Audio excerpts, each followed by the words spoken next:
আজ হলো নীলষষ্ঠী। নীলষষ্ঠীর দিন স্নান টান করে ঠাকুর ঘরে এসেছিলাম, ঠাকুরকে ফুল দিলাম, মোমবাতি আর ধূপ দেখিয়ে চলে গেছিলাম রেডি হওয়ার জন্য, যাবো বুড়ো শিবতলাতে। এই নতুন কুর্তিটা পরলাম, প্রথমে তো ভেবেছিলাম শাড়ি পরবো, কিন্তু তাড়াহুড়ো করে শাড়িটা আর পরা হলো না। চলে এসেছি বুড়ো শিবতলাতে, ঠাকুরের মুখই দেখতে পাচ্ছি না, অনেক চেষ্টা করে ঠাকুরকে দেখতে পেলাম।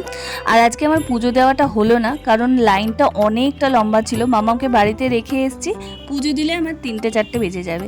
তারপরে বাইরে বেরিয়ে এসে মাটির খেলনাগুলো নিলাম মামামের জন্য। তারপরে চলে এসেছিলাম পোড়ামাতলায় পোড়ামাকে মালা দেওয়ার জন্য। বাবা বুড়োরাজকেও মালা দিলাম, প্রদীপ দেখালাম। তারপরে ফল কিনতে এসেছিলাম, কারণ আজকে সাবু আর ফলই খাবো। এবার একেবারে চলে এসেছি নতুন বাড়িতেই যেহেতু শিবলিঙ্গ রয়েছে, নন্দী আর ত্রিশূল রয়েছে, তাই ভাবলাম বাড়িতেই শান্তি করে পুজো দেওয়া যাবে।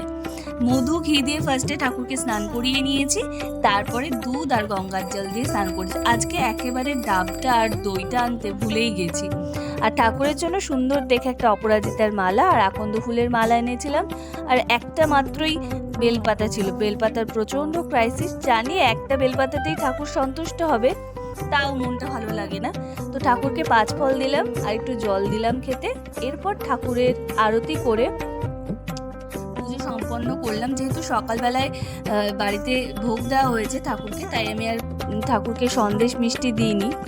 আর এইবার কিছুটা সময়ের জন্য মায়ের কাছে গেছিলাম, সাবু খেলাম, ওখানে ফল খেলাম। আর রাত্রেবেলায় পুরনো বাড়িতে এসে মাম্মামকে ভাত খাইয়ে দিলাম। যত যাই করি ষষ্ঠী, মায়ের ধর্ম তো পালন করতেই হবে।